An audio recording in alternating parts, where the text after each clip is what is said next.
Hello everyone, it is that time again. School!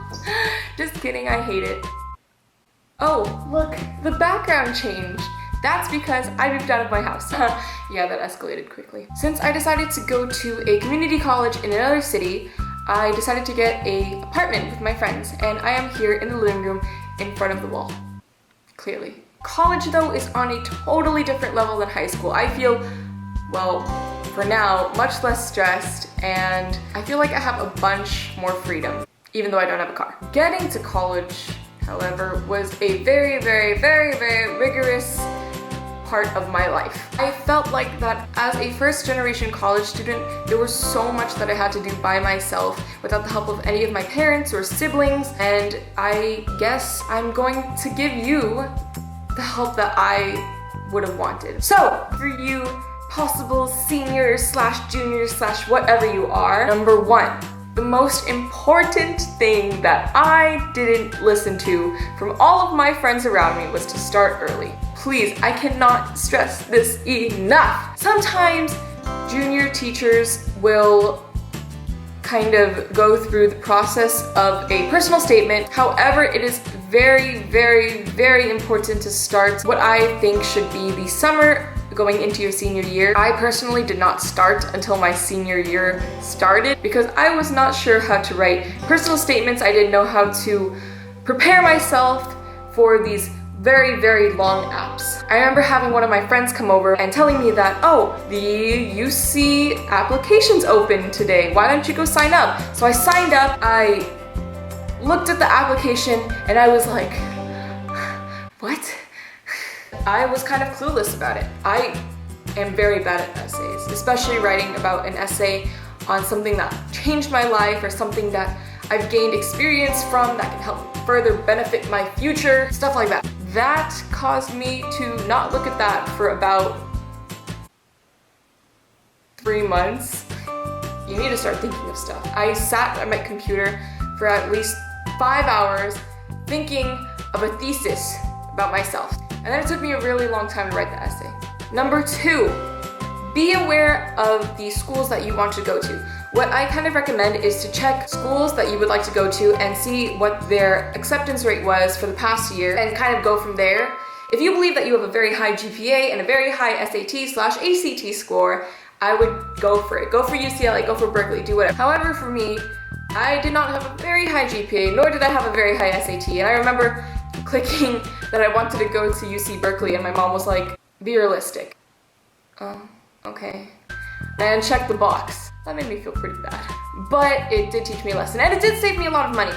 Number three, don't be afraid of rejection. There are times where colleges are gonna look at your application, no matter how perfect it is, and going to say no to you.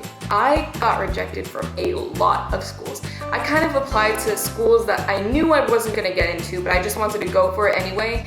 And the fact that I was rejected from most of them really hurt. I remember coming home one day and just like, just lying on the couch and sobbing my brains out. It was definitely a wake-up call for me.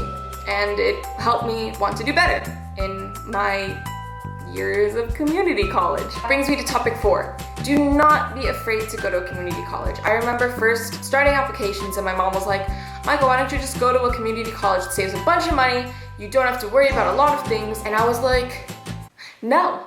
I hated the fact of going to community college. I thought it made me look dumb. I thought it made me seem like I wasn't good enough. I didn't think that I was on par with my other friends or other classmates at my school. But then I thought to myself, you know what? Screw that! As I got towards the middle of my senior year, a lot of things happened. The fact that I only got into schools that were extremely expensive and not even scholarships nor FAFSA help would benefit and help me pay without having a large amount of debt. And that is why I decided to go to community college. And it is honestly the better choice if you don't have a lot of money, if you don't think that you're ready for a CSU, UC private. I totally recommend you go. It doesn't change you, it doesn't make you a dumb person, it doesn't make you seem like you aren't good enough for a different college. It just is an easier transition. Getting back on track to the college application process, number 5, I highly recommend you go to certain teachers, possibly English teachers, counselors, especially if your school has a college counselor like my school had. I would definitely use them. Not in a bad way. 6, scholarships. Do them.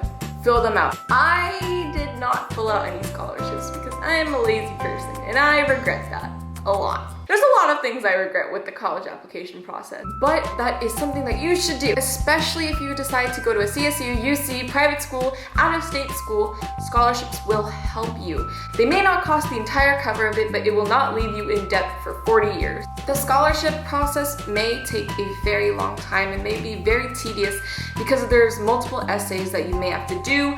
However, you may be able to copy and paste your personal statement or other essays that you may have done. One scholarship website that I do recommend is FastWeb. I will put the link down below because I cannot remember if it is org, .com, .net, .gov, whatever. Number 7, another way to earn money for your school is through the FAFSA and the Cal Grants. FAFSA, you have to fill that out early. Please fill it out early. I filled it out the day it came out because I want money. If you wait, you are not going to get a cent, or very, very minimal.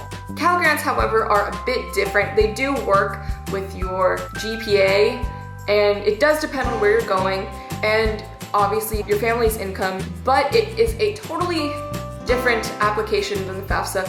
Some schools do help you fill out a Cal Grant. Mine did. All I had to do was put my social security number and my name. That's it. And 8, last but not least, have fun in high school. Do everything that you wish to do because you may not be able to do it in college.